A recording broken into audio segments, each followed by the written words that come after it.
Shalom Bapak Ibu yang dikasihi Tuhan. Apa kabar semuanya? Saya percaya bahwa semua diberkati Tuhan hari ini sampai hari ini. Walaupun kita semua dihimbau oleh pemerintah kita harus di rumah aja, saya percaya kasih penyertaan Tuhan selalu ada buat kita semua. Baik di sini ataupun di rumah, saya percaya bahwa Tuhan Yesus selalu menyertai kita semua. Amin. Saat ini kita mau ibadah di hari Minggu. Kita mau menyembah Tuhan lebih lagi, walaupun kita ada di rumah, walaupun kita jauh di sana. Saya percaya hadirat Tuhan tidak akan menghalangi kita dimanapun kita berada. Dimanapun kita berada, Tuhan Yesus pasti ada buat kita. Kita mau berkumpul bersama keluarga kita di rumah. Saat ini kita mau menyembah Tuhan lebih lagi. Kita mau menyembah Dia, bahwa Dia selalu hadir dimanapun kita berada. Haleluya Tuhan. Kita mau datang di hadirat Tuhan. Terima kasih Tuhan Yesus.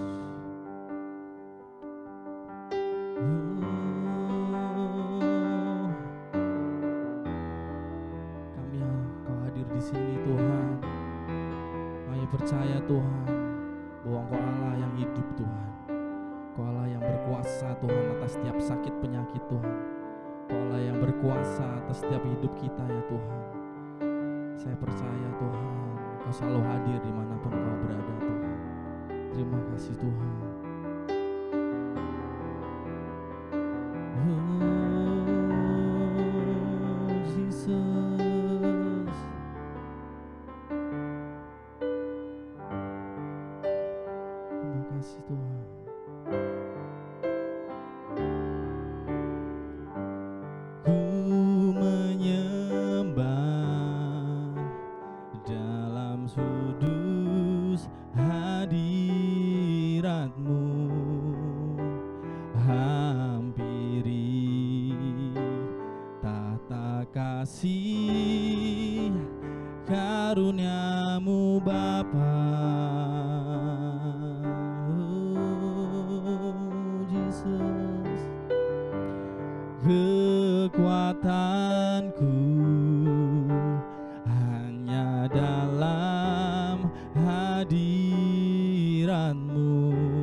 Kemenangan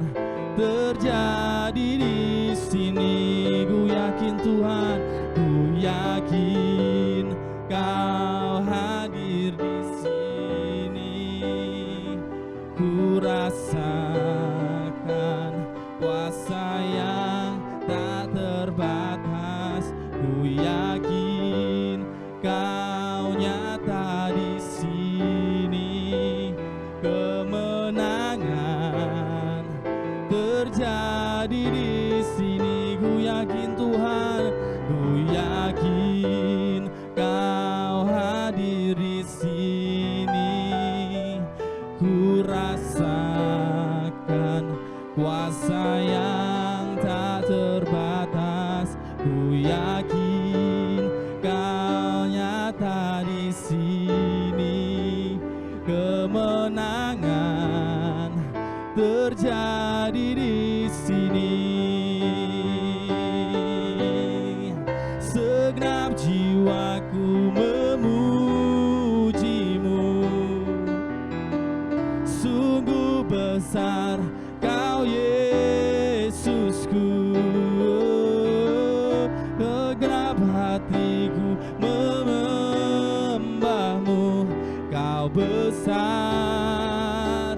Kau besar, Kau besar, Kau besar.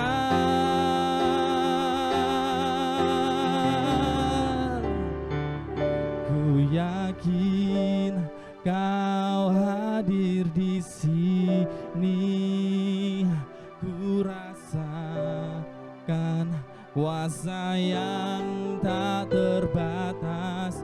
Ku yakin Kau nyata di sini, kemenangan terjadi di sini. Ku yakin Tuhan, ku yakin Kau ada di sini. Ku rasakan kuasa yang tak terbatas. Ku yakin Kau nyata di sini, kemenangan terjadi di sini. Kesembuhan, kesembuhan terjadi di sini. Kelepasan, kelepasan terjadi di sini. Oh, kita sembah Dia, Jesus. Kita sembah Dia lebih lagi, Tuhan. Engkau besar, Jesus. Haleluya, haleluya, Tuhan. Kami mau sembah Kau, kami mau tinggikan nama-Mu,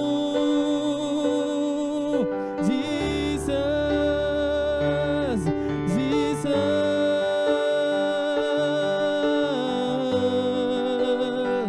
Kami percaya Tuhan, kami percaya Tuhan, Kau mau pulihkan setiap negeri kami lewat kebangkitan-Mu Tuhan.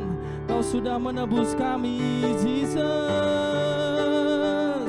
Haleluya, haleluya, haleluya, Jesus.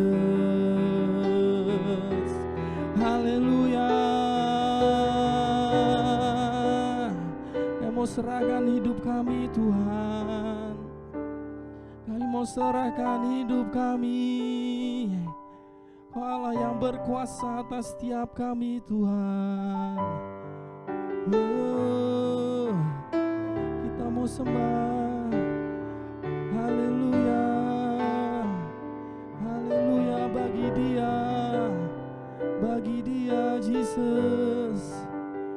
Oh, bagi Dia segala pujian, hormat serta syukur kekal selamanya. Bagi Dia segala pujian, hormat serta syukur selama-lamanya. Bagi Dia, katakan, bagi Dia segala pujian, hormat serta syukur kekal selamanya bagi Dia. Segala pujian, hormat serta syukur selama-lamanya. Kita mau lebih lagi naikkan pujian ini Tuhan. Di Dia segala pujian, hormat serta syukur kekal selamanya bagi Dia. Segala pujian, hormat serta syukur selama-lamanya. Lebih lagi bagi Dia Tuhan. Haleluya. Bagi Dia segala pujian, hormat serta syukur kekal selamanya bagi Dia. Segala pujian, hormat serta syukur selama-lamanya. Selama-lamanya Tuhan, selama-lamanya, selama-lamanya. Haleluya Tuhan. Terima kasih Tuhan. Ini pujian kita yang pertama sebelum kita mendengarkan firman Tuhan. Mari kita mau datang di hadirat Tuhan. Kita mau siapkan hati kita bahwa salibnya sudah berkuasa menebus dosa kita. Salibnya sudah membuat kita menjadi orang yang dimenangkan. Dari apapun itu, maupun itu sakit penyakit, maupun itu masalah demi masalah, ataupun dalam setiap hal dalam hidup kita, saya percaya Tuhan sudah pulihkan kita semua. Amin Bapak Ibu. Haleluya. Saat ini kita mau datang di hadirat Tuhan karena salib-Mu sudah menguduskan setiap kami Tuhan. Terima kasih Tuhan. Haleluya Yesus.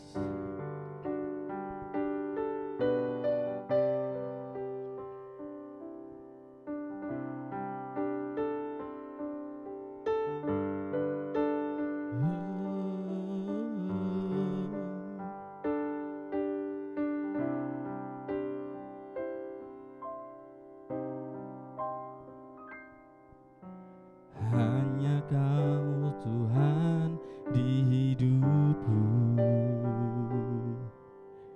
Kau berikan hidup yang baru.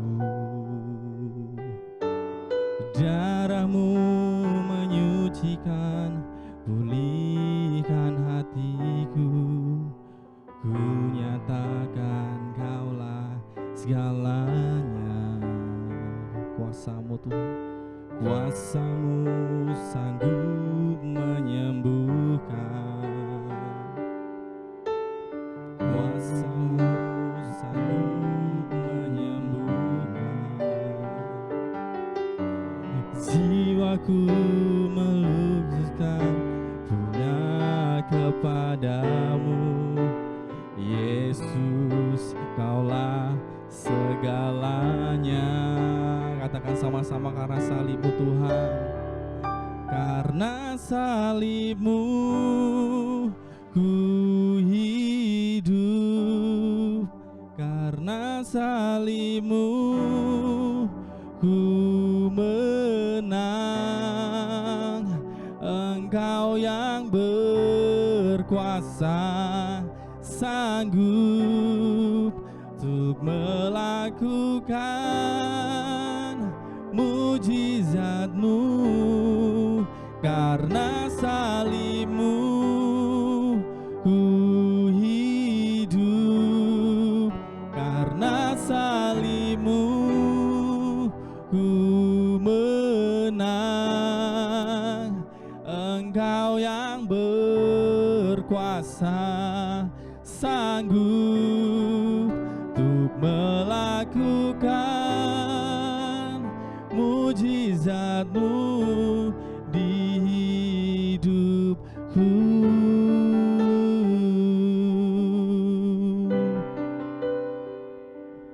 Haleluya Yesus. Kita mau lebih lagi menyembah Tuhan. Hanya Kau Tuhan di hidupku. Kau berikan hidup yang baru. Darah-Mu menyucikan, pulihkan hatiku. Ku nyatakan Kaulah segalanya. Engkaulah Tuhan, Engkaulah sumber pengharapan. Kuasa-Mu Tuhan, kuasa-Mu sanggup menyembuhkan. Jiwaku pun berserah hanya kepadamu. Yesus, Kaulah segalanya. Katakan sama-sama. Karena salib-Mu ku hidup. Karena salib-Mu ku menang. Engkau yang berkuasa, sanggup untuk melakukan mujizat-Mu. Karena salib-Mu, karena salib-Mu ku hidup. Karena salib-Mu ku menang. Engkau yang berkuasa, sanggup untuk melakukan mujizat-Mu.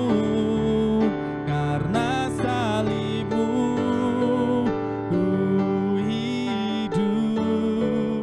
Karena salib-Mu ku menang. Engkau yang berkuasa, sanggup untuk melakukan mujizat-Mu di hidupku. Karena salib-Mu Tuhan, Karena salib-Mu ku hidup. Karena salib-Mu ku menang. Engkau yang berkuasa, sanggup untuk melakukan mujizat-Mu.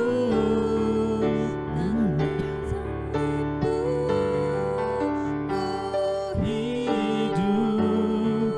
Karena salib-Mu ku menang.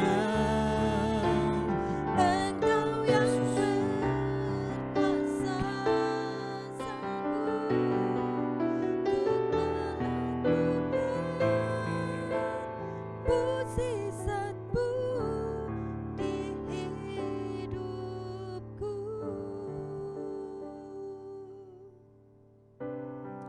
Benar Tuhan, karena salib-Mu Tuhan, kami boleh dibebaskan. Karena salib-Mu Tuhan, kami boleh dimerdekakan Tuhan, dan menjadi umat ketebusan-Mu, menjadi umat pilihan-Mu. Terima kasih Bapa, terima kasih, kami bersyukur untuk kesempatan yang indah ini Tuhan. Kami menghampiri Engkau Tuhan, Engkau sungguh baik dalam kehidupan kami. Biar pengurapan-Mu turun dan mengalir atas hidup hamba-Mu, bukan karena kebisaan atau kepintaran hamba, tapi pengurapan-Mu mengalir sehingga hamba boleh menyampaikan isi hati-Mu Tuhan. Dan kami sekalian boleh dimengerti tentang kebenaran firman-Mu, juga untuk hamba-Mu dan juga untuk jemaat-Mu yang ada di rumah Tuhan. Terima kasih, kami sambut firman-Mu dengan penuh antusias, dengan penuh sukacita. Dalam nama Tuhan Yesus, setiap orang percaya berkata, amin. Ya, Shalom Bapak Ibu yang dikasih Tuhan, selamat pagi semuanya.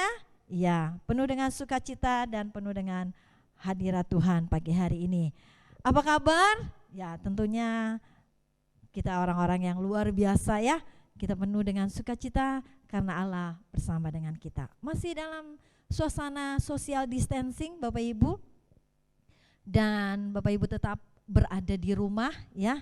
Kita mengikuti ibadah online di rumah dan Bapak Ibu tidak perlu khawatir karena sekalipun kami siaran online dari tempat ini kami tetap menjaga jarak dan hanya beberapa orang yang ada di tempat ini. Itu pun dibatasi ya, hanya kami dan tim saja yang ada di tempat ini. Jadi Bapak Ibu tidak perlu khawatir, kami juga tetap menjaga jarak di antara kita semua. Bapak Ibu siap untuk mendengarkan firman Tuhan? Yang setuju katakan amin. Ya, tetap penuh dengan sukacita, tetap penuh dengan hadirat Tuhan. Hari ini saya bawa tema kuasa kebangkitan yang mengubahkan hidup kita. Ya, sekali lagi sama-sama katakan kuasa kebangkitan yang mengubahkan hidup kita.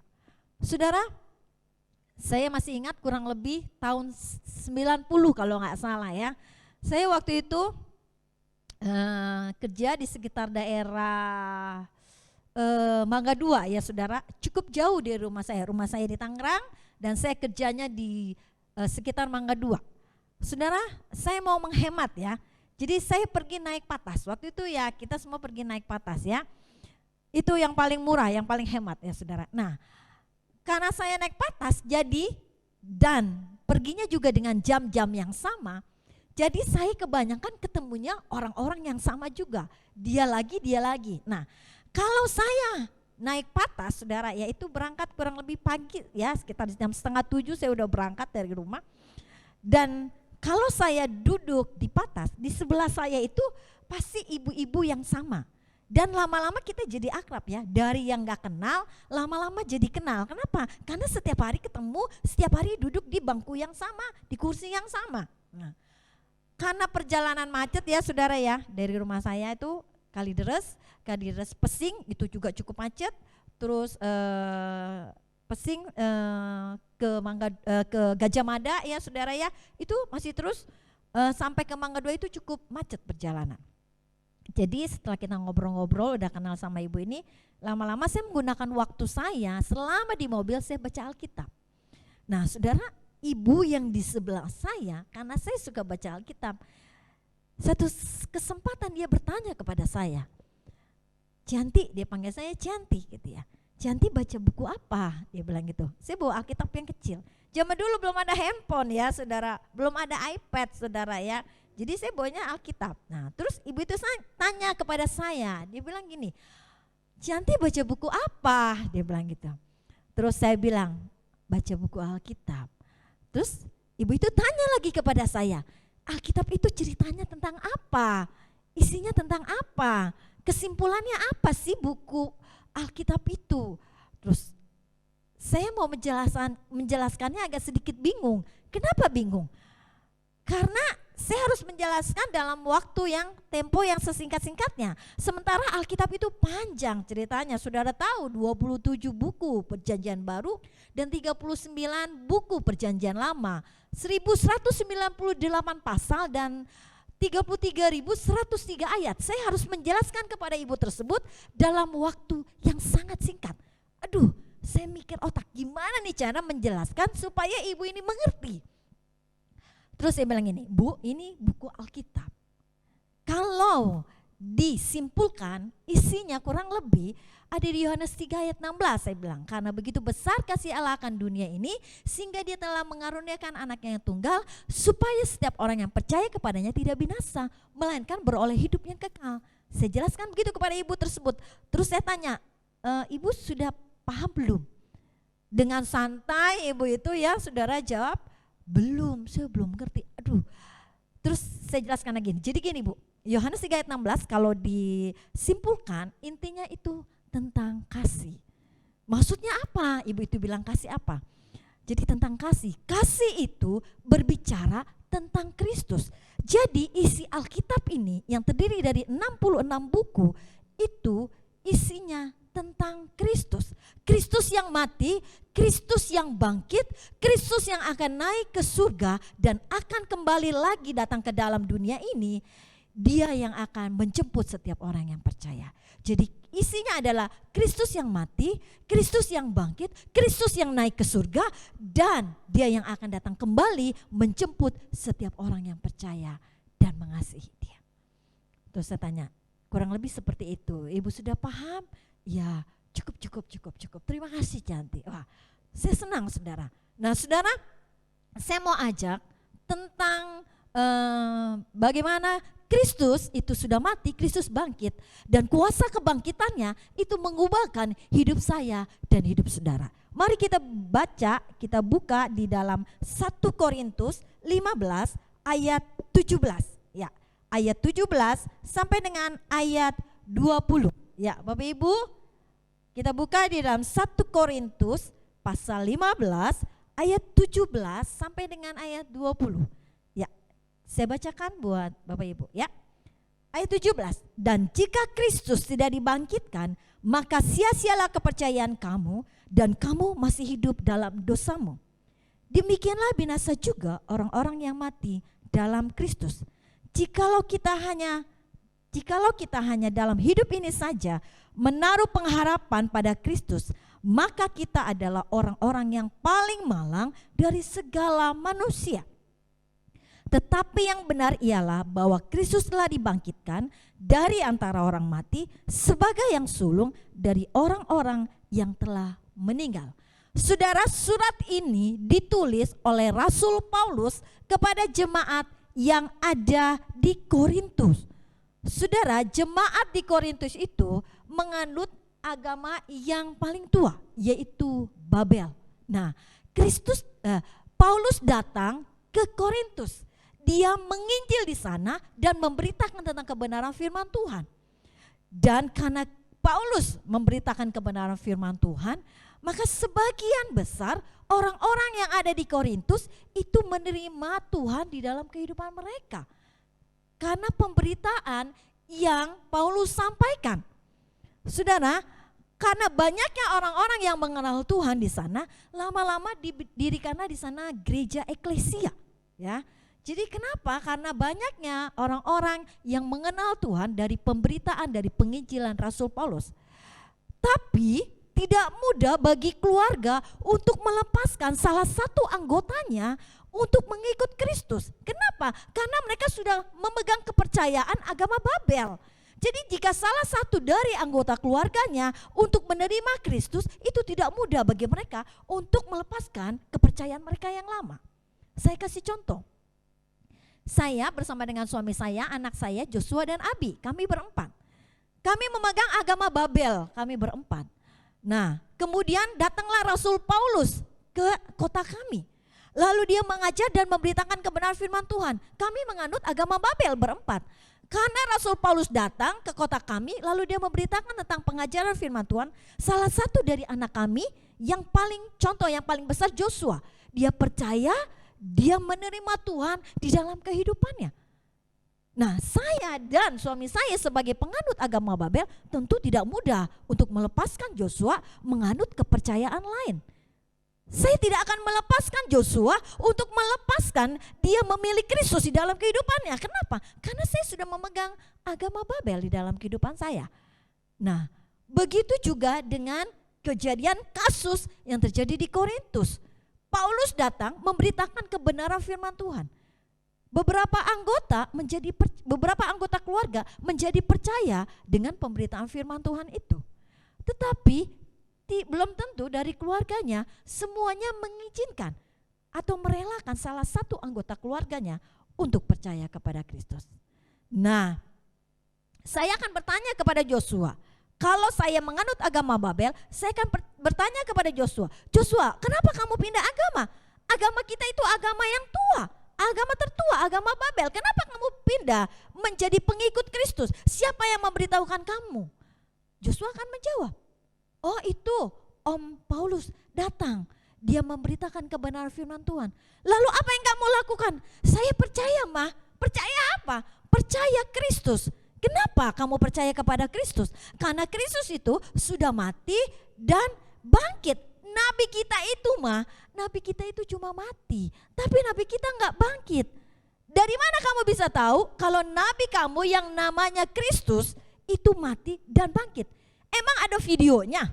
Mana videonya kalau Kristus itu mati dan Kristus itu bangkit? Memang tidak ada videonya. Joshua jawab kepada saya, memang nggak ada videonya. Tapi percaya mah, saya yakin bahwa Kristus itu mati dan Kristus itu bangkit. Tidak seperti nabi kita. Tentu saja saudara, saya sebagai orang tua tidak mudah melepaskan Joshua menjadi percaya kepada Kristus karena kami sudah memegang agama Babel. Nah, begitu juga kejadian yang terjadi di Korintus. Belum tentu mereka mempercayakan anaknya kepada Kristus. Nah, kemudian mereka menjadi bimbang. Orang-orang di Korintus karena mereka dipertahankan untuk memegang terus agama Babel, ada sebagian mereka menjadi bimbang. Lalu mereka bertanya kepada Rasul Paulus. Sebelum mereka mau pindah lagi kepada agama mereka Babel, mereka bertanya lagi kepada Paulus, kepada Rasul Paulus. Om Paulus, benar gak sih bahwa Kristus yang kita sembah itu adalah Kristus yang mati dan Kristus yang bangkit? Bukan cuma sampai mati, tetapi dia juga bangkit. Nah saudara, untuk menjawab kasus ini, maka muncullah ayat yang tadi yang saya bacakan. Di 1 Korintus pasal 15 ayat 17. Menjawab pertanyaan orang-orang yang ada di Korintus yang meragukan kalau Kristus itu mati dan juga bangkit. Bukan cuma mati, tapi dia juga bangkit. Untuk menjawab kasus ini, maka Rasul Paulus menjawab di 1 Korintus pasal 15 ayat 17 ini. Dan jika Kristus tidak dibangkitkan, maka sia-sialah kepercayaan kamu dan kamu masih hidup dalam dosamu. Kepercayaan itu apa? Kepercayaan itu sama dengan keyakinan. Keyakinan itu sama dengan apa? Agama. Sekarang saya tanya kepada Rasul Paulus, kamu selama ini percaya kepada Tuhan, kamu selama ini ke gereja. Waktu kamu datang ke gereja, kamu sia-sia enggak? Mereka berpikir orang Korintus, enggak tuh, saya enggak sia-sia. Selama ke gereja saya memuji Tuhan, saya merasakan sukacita, saya merasakan saya penuh dengan kemenangan. Waktu saya sedih saya dihibur dengan puji-pujian. Saya merasakan kemenangan. Terus kata Paulus tanya lagi, waktu kamu dengar firman Tuhan, kamu sia-sia enggak waktu kamu dengar firman Tuhan? Waktu saya dengar firman Tuhan saya enggak sia-sia. Kenapa? Saya yang berbeban berat, Tuhan lepaskan, berikan saya kemenangan. Saya yang sakit, Tuhan berikan mujizat menjadi kesembuhan. Saya yang sedih, Tuhan hiburkan. Dan firman Tuhan itu tidak sia-sia di dalam kehidupan saya. Berarti kepercayaan atau agama yang kamu pegang itu tidak sia-sia. Kenapa? Karena Kristus itu bangkit di dalam kehidupan kita. Dan jika Kristus tidak dibangkitkan, maka sia-sialah kepercayaan kamu dan kamu masih hidup dalam dosamu. Karena Kristus sudah bangkit, maka kepercayaan atau agamamu tidak sia-sia. Dan sekarang kamu sudah tidak hidup lagi di dalam dosa. Ayat yang ke-18. Demikianlah binasa juga orang-orang yang mati dalam Kristus. Kamu sudah di dalam Kristus, jadi kamu sudah tidak binasa. Jikalau kita hanya dalam hidup ini saja menaruh pengharapan kepada Kristus, maka kita adalah orang-orang yang paling malang dari segala manusia. Kita menjadi orang yang paling malang dari segala manusia kalau Kristus hanya sampai mati, tapi tidak bangkit. Tapi karena Kristus mati dan Kristus bangkit, kita bukan menjadi orang yang malang, tetapi kita menjadi orang yang paling beruntung. Kenapa? Karena Kristus hidup, Kristus mati dan bangkit di dalam kehidupan kita. Jadi bagaimana dengan perubahan hidupmu? Jadi Kristus itu bangkit dinyatakan melalui apa? Lihat kehidupan kalian. Rasul Paulus berkata kepada mereka, lihat kehidupan kalian. Hidup kalian sudah diubahkan. Kalau kalian merasakan perubahan di dalam kehidupan kalian, berarti kalian merasakan kuasa kebangkitan Kristus itu ada di dalam kehidupan kalian. Mereka berkata, iya benar, Kristus itu mati, tapi dia bukan cuma sampai mati, dia bangkit. Tidak ada nabi yang bangkit, hanya Kristus, nabi yang mati dan juga bangkit. Dia menyatakan kuasanya melalui apa? Melalui perubahan hidup kita. Nah saudara perlu garis bawahi. Jangan sampai kita bersaksi memberitakan kebenaran firman Tuhan. Oh, saya punya Kristus yang hidup, saya punya Kristus yang mati, saya punya Kristus yang bangkit. Nah, saudara sedang pergi ke sebuah toko, karena sekarang lagi social distancing nih ya kan ceritanya ya. Saudara pergi ke toko bersama dengan teman saudara. Jalan, lagi pergi berdua, karena saudara lagi perlu beli sesuatu. Waktu saudara lagi jalan berdua dengan teman saudara, tahu-tahu tiba-tiba dari arah belakang ada orang yang gak sengaja ngedorong saudara. Jadi saudara bersentuhan dan hampir saudara mau jatuh. Lalu saudara dengan enak ngomong gini, mata lu kemana? Babi lu, anjing lu. Wah, umpatan keluar dari mulut saudara. Lu gak ngelihat kita sekarang lagi social distancing. Lu bawa penyakit corona yang ke gua ya? Mata lu kemana? Nah, saudara, teman saudara yang di sebelah dalam hati berkata begini, ya bro, baru gua mau ke gereja, baru gua mau datang sama Kristus. Tapi lihat, lu gak berubah hidup lu masih begitu. Gak maulah gua ke gereja. Saudara, yang perlu digarisbawahi adalah kalau saudara mau menyatakan Kristus itu mati, Kristus itu bangkit dalam hidup kita, saudara harus berubah. Kalau saudara tidak berubah, saudara akan menjadi batu sandungan. Tak kala saudara memberitakan Kristus itu mati dan bangkit di dalam hidup kita. Jadi perlu kita garis bawahi, kalau kita mau memberitakan kebenaran firman Tuhan dan menyatakan Kristus itu mati, Kristus itu bangkit dalam hidup kita lewat perubahan hidup kita. Amin. Jadi jangan mudah cepat marah, jangan mudah cepat emosi, jangan cepat mudah putus asa, apalagi dalam keadaan seperti ini. Saudara berkoar-koar berkata, wah Yesus kok hebat, tidak perlu takut dalam keadaan seperti ini. Tapi saudara, orang paling takut daripada orang yang tidak mengenal Tuhan. Dalam keadaan kondisi corona seperti ini, saudara pintar bicara, jangan takut, Tuhan menjaga kita, Tuhan beserta kita. Tapi saudara justru yang paling takut. Artinya apa? Saudara tidak menyatakan kuasa kebangkitan melalui perubahan hidup kita. Saudara, kita memang tidak perlu takut, tetapi kita juga harus punya hikmat. Kita juga tetap ikuti aturan, social distancing, jaga jarak. Kita juga tetap di rumah, saudara. Dan kita tetap percaya bahwa Allah menyertai kita, orang-orang yang percaya. Amin, saudara. Amin, buat firman Tuhan, biarlah melalui kuasa kebangkitan ini, kita mengalami perubahan di dalam kehidupan kita. Selamat Hari Paskah buat jemaat GBI Cisadane dan GBI Sewan Tongyan. Tuhan Yesus memberkati. Amin. Mari kita datang kepada Tuhan. Katakan, sebab Dia hidup, ada hari esok. Kita percaya kita punya Allah yang hidup, karena Allah kita Allah yang bangkit dan Dia hidup untuk hari esok.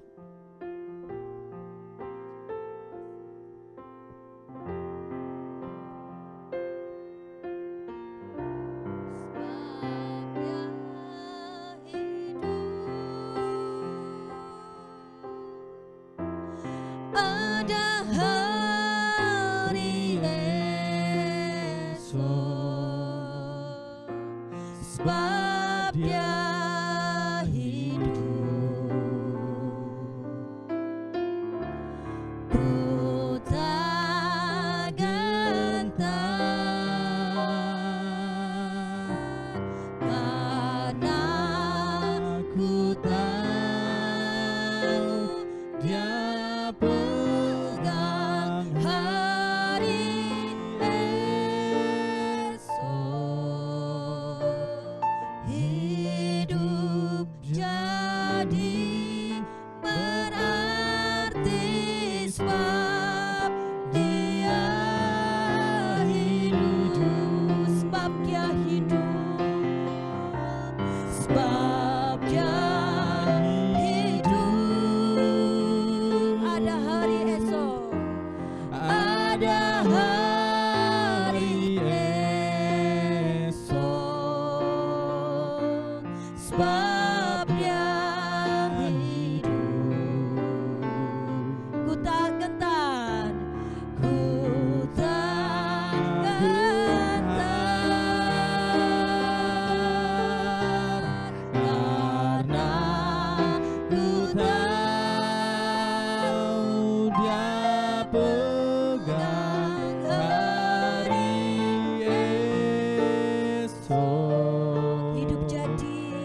jadi berarti sebab Dia hidup. Katakan sekali lagi, sebab Dia hidup. Sebab Dia hidup. Ada hari esok, ada hari esok. Sebab Dia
kekuatan kami, Tuhan. Terima kasih.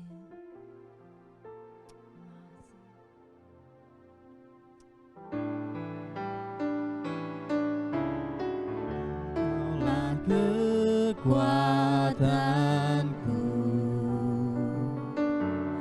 tempat perlindunganku saat badai menerpa.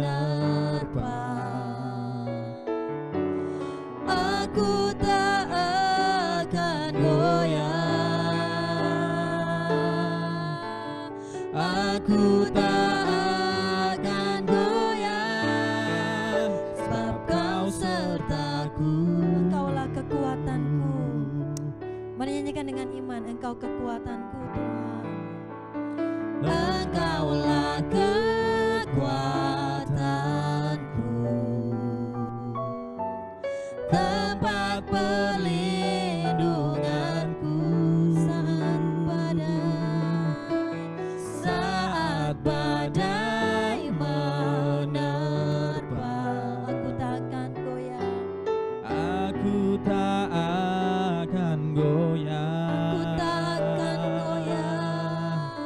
Aku tak akan goyah, sebab Kau sertaku sejauh langit, sejauh langit dari bumi. Begitu besarnya kasih-Mu, penuhi hati kami yang rindu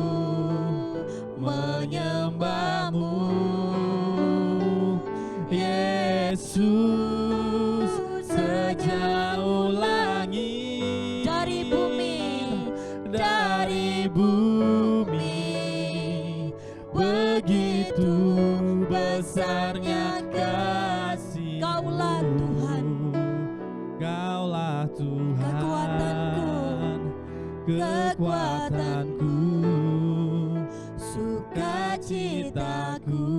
Kaulah Tuhan, Kaulah Tuhan, kekuatanku, sukacitaku.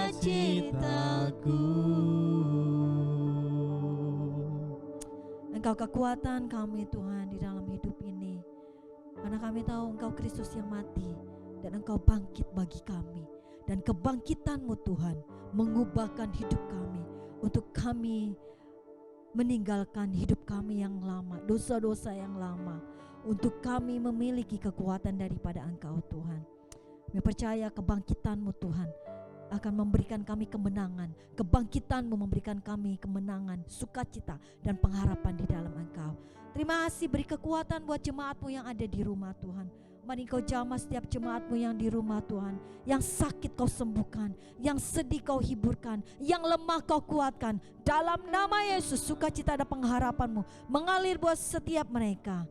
Tuhan, hikmat-Mu juga ada dalam hidup kami Tuhan. Kami percaya Engkau tetap bersama dengan kami. Engkau tidak pernah tinggalkan kami, dan Engkau selalu ada buat kami. Pimpin hari-hari kami ke depan dalam masa-masa social distancing. Dalam masa-masa seperti ini kami butuh Engkau. Engkau tetap menyertai kami, Engkau tetap memelihara kami. Terima kasih, kami bersyukur sebab Engkau sungguh baik dan sangat baik. Dan kami bersukacita memiliki Allah yang dahsyat. Terima kasih Bapa Surgawi. Dan pada hari ini kami siap untuk terima berkat yang luar biasa dari Engkau. Mari kita angkat tangan kita, Bapak Ibu yang ada di rumah. Jemaat yang dikasih Tuhan, sekarang terimalah berkat dari Allah Bapa di surga, kasih daripada Tuhan Yesus Kristus, dan persekutuan di dalam kuasa Roh Kudus senantiasa menyertai-Mu, memberkati-Mu dari sekarang sampai Maranatha, sampai Tuhan Yesus datang kembali. Di dalam nama Tuhan Yesus, tiap orang percaya berkata amin. Amin buat firman Tuhan. Tuhan Yesus memberkati. Sekali lagi selamat Paskah untuk GBI Sewantongnian dan GBI Cisadane. Tuhan Yesus memberkati. Oke Bapak Ibu, sebentar kita mau mendengarkan beberapa pengumuman GBI Cisadane hari ini.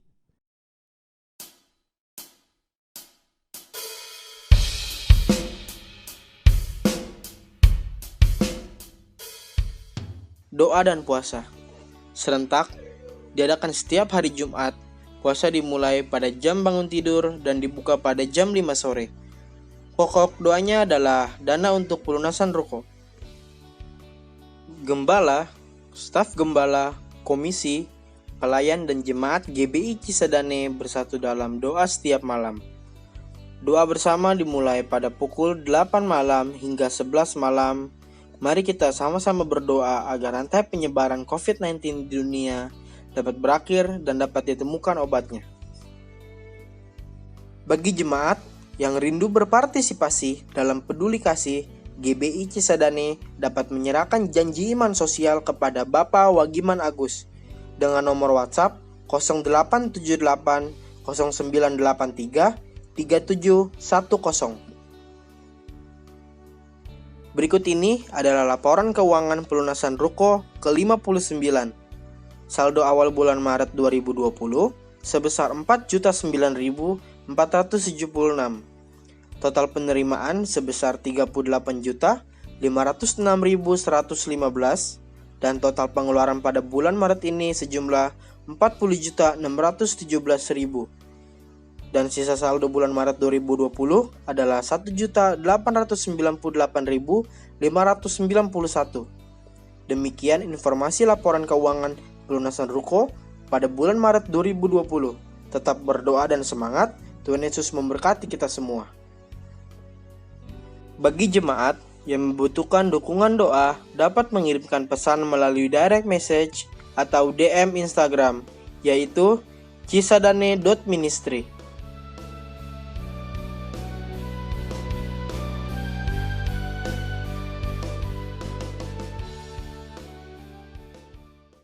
Oke Bapak Ibu yang dikasih Tuhan, demikian ibadah kita hari ini. Saya percaya Tuhan Yesus selalu beserta kita di rumah aja, social distance, cuci tangan, dan pakai masker selalu Bapak Ibu ya. Tuhan Yesus memberkati.